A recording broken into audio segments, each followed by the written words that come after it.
अर्ध मत्स्येंद्रासन हेतु अपनी बाईं जंघा को पीछे और दाईं जंघा को पर्वत की सदृश रखकर एक हाथ से उस जंघा को छुएं और दूसरे हाथ को पीछे कर दें और श्वास धीमी लेकर पुनः इस आसन को छोड़ दें।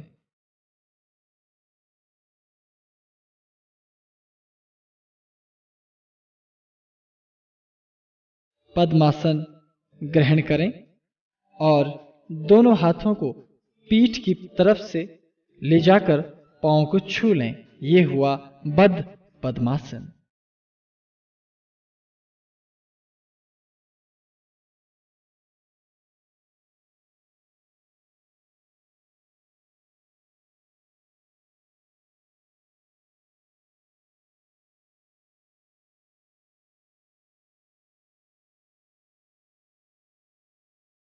दोनों पांव को जोड़कर उसे बिल्कुल सीवनी से सटा दें और हाथों को खुला रखें। यह है पार्वती आसन। इसी आसन में बैठकर मां पार्वती ने शिव की आराधना की थी।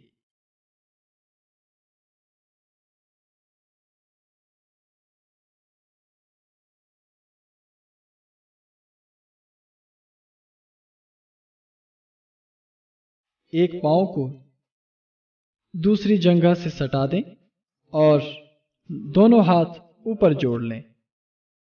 यह हुआ उत्थित ध्रुवासन।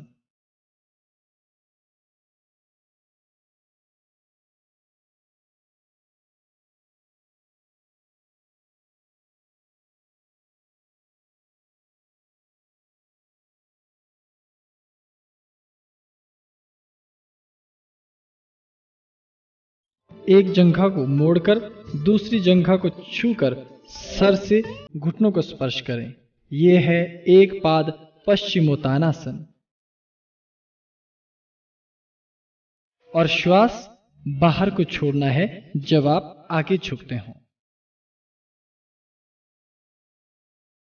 अपने स्थान पर दोनों हाथों को नीचे लगा दें। तदंतर श्वास पेट में रोक लें और धीरे धीरे अपना भार उदर पर स्थापित करके संतुलन बनाएं। जंघाओं को पीछे से ऊपर उठा लें। यह स्थिति है मयूरासन। पुनः विश्राम की मुद्रा में लौट आएं।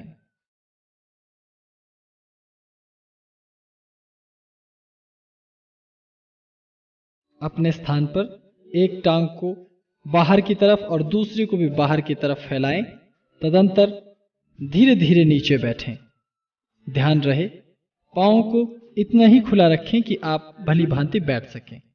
यह है ब्रह्मचर्यासन। ब्रह्मचारी लोग इसी स्थिति में ध्यान और साधना आराधना करते हैं।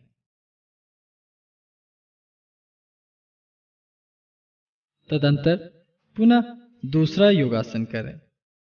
दोनों जांघों को फैलाकर उन्हें छुएं व सहस्रहार कमल दल में ध्यान करते हुए ओम का मानसिक जप करें।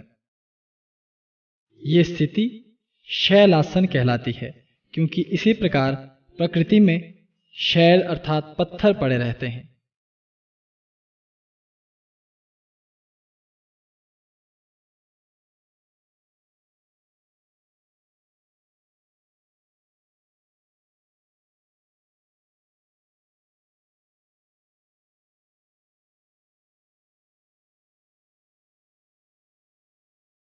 एक पांव पर बैठकर दूसरे पांव को ऊपर से मोड़ लें व हाथ को एक पीछे और दूसरा सर की तरफ से पीछे मोड़ लें और पीछे उन्हें जोड़ लें।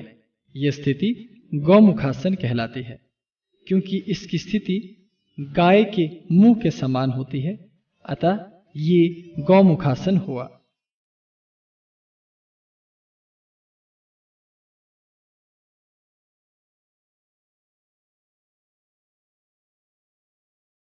एक स्थान पर टांगे फैलाकर खड़े हो जाएं। हाथों को ऊपर जोड़ दें व तिरछा दाहिनी ओर हों, फिर बाईं ओर हों, पुनः दाईं और बाईं ओर हों। श्वास धीरे धीरे लें और धीरे धीरे छोड़ें। यह है पार्श्व वलित वृक्षासन।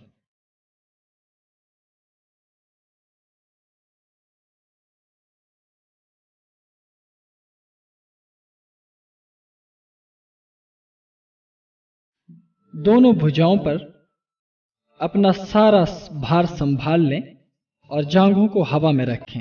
यह स्थिति बकासन कहलाती है, क्योंकि बक अर्थात बगुले इस स्थिति में रहते हैं।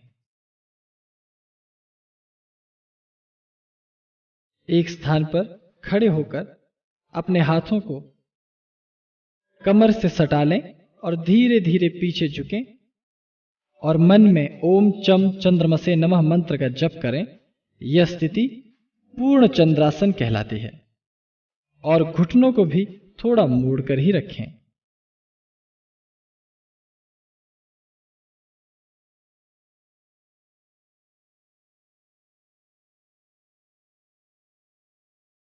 दोनों जांघों को फैलाकर उनके अंगूठों को अपने हाथों से छू लें और सर को घुटनों से लगा दें। यह स्थिति पश्चिमोत्तानासन कहलाती है।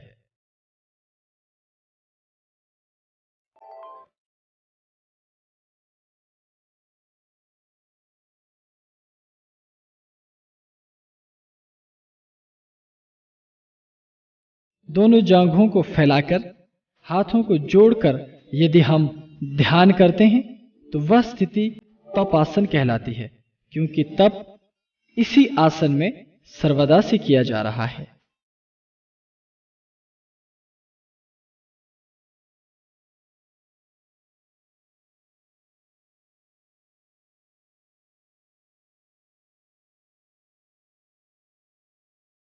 एक जांघ पर भार संभालकर दूसरी जांघ को फैलाकर सर पीछे कर देना एक पाद प्रसरणासन कहलाता है, क्योंकि इसमें एक जांघ को आगे फैलाकर दूसरी जांघ को थोड़ा सा मोड़कर पांव की उंगलियों पर भार संभाल लिया जाता है। यह स्थिति व्यक्ति को ऊर्जा प्रदान करती है।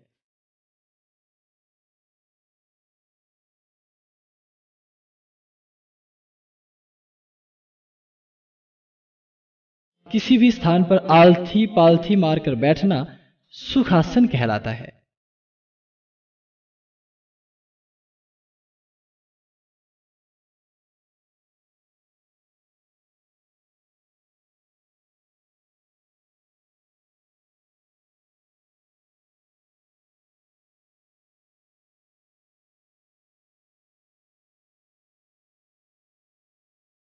दोनों पांवों को पीछे कर दोनों हाथों को आगे रखकर ऊपर को उठ जाएं पर्वत के समान, तो इसे भूधरासन की स्थिति कहा गया है।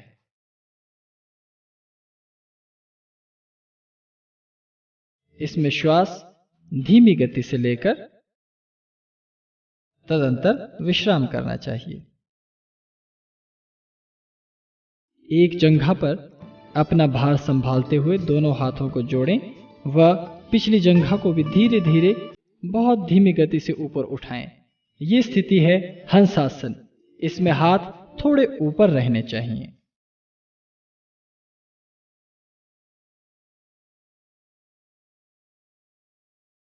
दोनों जांघों को पीछे फैलाएं व जमीन पर लेट जाएं। शांति से दोनों हाथों को आगे ले जाकर पीछे की तरफ को झुक जाएं। सर को भी पीछे लटकने दें। यह स्थिति है भुजंगासन। घुटने व पांव जमीन से सटे हुए होने चाहिए। तदंतर विश्राम करें व अपनी सहज अवस्था में लौट आएं।